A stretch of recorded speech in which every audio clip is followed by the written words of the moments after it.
সূরা ফাতিহা 7 বার পাঠ করে মধুতে ফু দিলে কি হয়? আমি আবারও বলছি, সূরাতুল ফাতিহা 7 বার পাঠ করে মধুতে ফু দিলে কি হয়? খুবই দামি এবং গুরুত্বপূর্ণ আমলটি। আমলটি আপনি শিখে রাখুন, আপনার কাজে লাগবে। আমলটি কখন কিভাবে করবেন, কোন নিয়মে করবেন, আমলটি করে কিভাবে আপনি উপকৃত হবেন আমি বলে দিচ্ছি।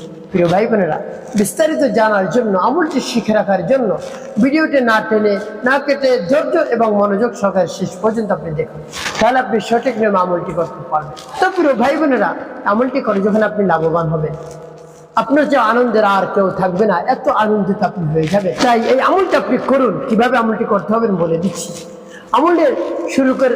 আমলটি যখন শুরু করবেন, এর পূর্বে আপনাকে কিছু মধু রাখতে হবে। একেবারে খাঁটি মধু আপনি রাখার চেষ্টা করবেন, যতটা সম্ভব চেষ্টা করবেন খাঁটি মধু রাখা। দেখে রাখবেন। এরপরে উত্তম রূপে পবিত্রতা অর্জন করবেন। পবিত্রতা অর্জন করে পবিত্র স্থানে আপনি বসবেন। প্রিয় ভাই বোনেরা, পবিত্র স্থানে বসে আমলটি শুরু করে দিবেন। এই সূরাতুল ফাতিহার আমলটি যে আপনি করতেছেন, এই সূরাতুল ফাতিহার প্রায় 14টি নাম রয়েছে। এর মধ্যে একটি নাম রয়েছে সূরাতুল শিফা, রোগ মুক্তির সূরা। তাই এই সূরাটি যদি আপনি পাঠ করতে পারেন, রোগ মুক্তির সূরা, তাহলে আপনি অসংখ্য অগণিত রোগ থেকে মুক্তি পেতে পারেন। প্রিয় ভাই বোনেরা, তবে এভাবে সূরাতুল ফাতিহা 7 বার পাঠ করে মধুতে ফু দিলে কি আমি পরে বলে দিচ্ছি। প্রিয় ভাই বোনেরা, সূরাতুল শিফা আমলটি আপনি করে দেখুন না কি হয়। আপনি একবার করে দেখুন। অনেক অর্থ সম্পদ খরচ করেছেন আপনার সমস্যা সমাধানের জন্য, সমস্যার সমাধান হয়নি। আপনি আমলটি করে দেখুন, অবশ্যই বিশ্বাস নিয়ে আমলটি করতে পারলে সমস্যার সমাধান হয়ে যাবে। তাই প্রিয় ভাই বোনেরা, উত্তম রূপে পবিত্রতা অর্জন করে কিবলামুখী হয়ে আপনি বসবেন। সর্বপ্রথম ইস্তিগফার পাঠ করবেন। এরপরে 3 বার দুরূদ শরীফ সাল্লাল্লাহু আলাইহি ওয়াসাল্লাম, সাল্লাল্লাহু আলাইহি ওয়াসাল্লাম, সাল্লাল্লাহু আলাইহি ওয়াসাল্লাম। ইস্তিগফার এবং দুরূদ শরীফ যখন পাঠ করা হয়ে যাবে, এরপরে আপনি কি করবেন? এরপরে আপনি সেই সূরাতুল ফাতিহা পাঠ করবেন। যখন পাঠ করবেন, এর পূর্বে আল্লাহ রাব্বুল আলামিনের কাছে বলবেন, হে আল্লাহ, আমার আমলকে, আমার সময়কে কবুল করুন এবং যে সমস্যা সমাধানের জন্য আমলটি করছে সেই সমস্যা আপনি সমাধান করে দিন। এভাবে বলে তারপর সূরাতুল ফাতিহা পাঠ করবেন। সূরাতুল ফাতিহা পাঠ করে পরবর্তী কি করবেন বলে দিচ্ছি, এবং কোন উদ্দেশ্যের জন্য আপনি আমলটি করতেছেন তাও বলে দিচ্ছি। আগে আমলটি শেষ করে নেই। আমার দেখার এই অনুযায়ী সূরাতুল ফাতিহা পাঠ করবেন। বিসমিল্লাহির রাহমানির রহিম, আলহামদুলিল্লাহি রাব্বিল আলামিন, আর রহমানির রহিম, মালিকি ইয়াউমিদ্দিন,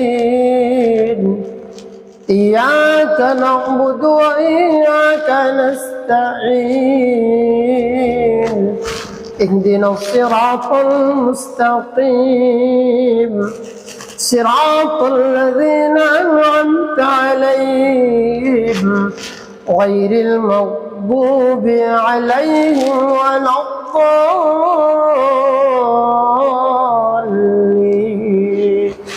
যখন পাঠ করা হয়ে যাবে, মদের মধ্যে একটি ফু দিবেন। তারপর আপনি আবারও পাঠ করবেন, বিসমিল্লাহির রাহমানির রহিম, আলহামদুলিল্লাহি রাব্বিল আলামিন, আর রহমানির রহিম, মালিকি ইয়াউমিদ্দিন, إياك نعبد وإياك نستعين، اهدنا الصراط المستقيم، صراط الذين أنعمت عليهم غير المغضوب عليهم ولا الضالين।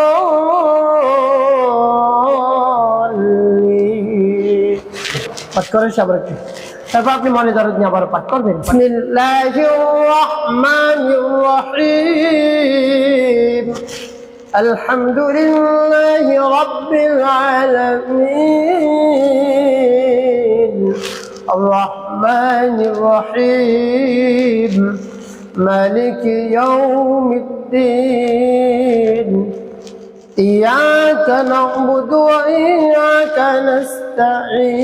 نستعين، اهدنا الصراط المستقيم، صراط الذين أنعمت عليهم غير المغضوب المغضوب عليهم ولا الضالين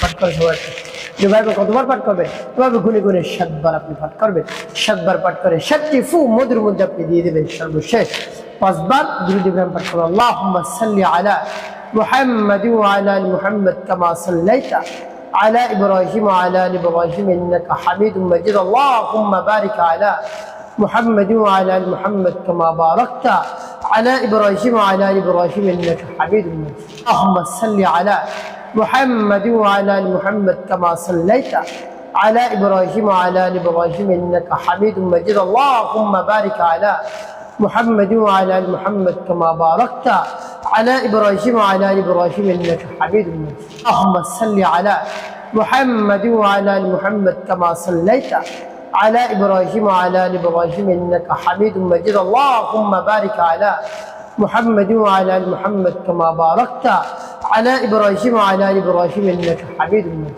اللهم صل على محمد وعلى آل محمد كما صليت على إبراهيم وعلى آل إبراهيم إنك حميد مجيد اللهم بارك على محمد وعلى آل محمد كما باركت على إبراهيم وعلى آل إبراهيم إنك حميد مجيد اللهم صل على محمد وعلى آل محمد كما صليت على إبراهيم وعلى آل إبراهيم إنك حميد مجيد اللهم بارك على محمد وعلى آل محمد كما باركت على إبراهيم وعلى آل إبراهيم إنك حميد مجيد এবং যখন পাঠ করা হয়ে যাবে দুটি ফু দিবেন মধুতে প্রিয় ভাই আপনার আমলটি করা শেষ এখন বলবো কোন উদ্দেশ্যের জন্য আপনি এই আমলটি করলেন পরবর্তীতে বলে দেবো এই মধু কেমন করে ব্যবহার করবেন প্রিয় ভাই বোনেরা কোন উদ্দেশ্যের জন্য আপনি আমলটি করলেন আপনার যদি শারীরিক দুর্বলতা থাকে কোনোভাবেই শরীরে শক্তি পাচ্ছেন না রোগ প্রতিরোধ ক্ষমতা কমে গিয়েছে শরীরে শক্তি কমে যাওয়ার কারণে দুর্বল হয়ে পড়ছেন দিন দিন আপনি এভাবে সূরাতুল ফাতিহা পাঠ করে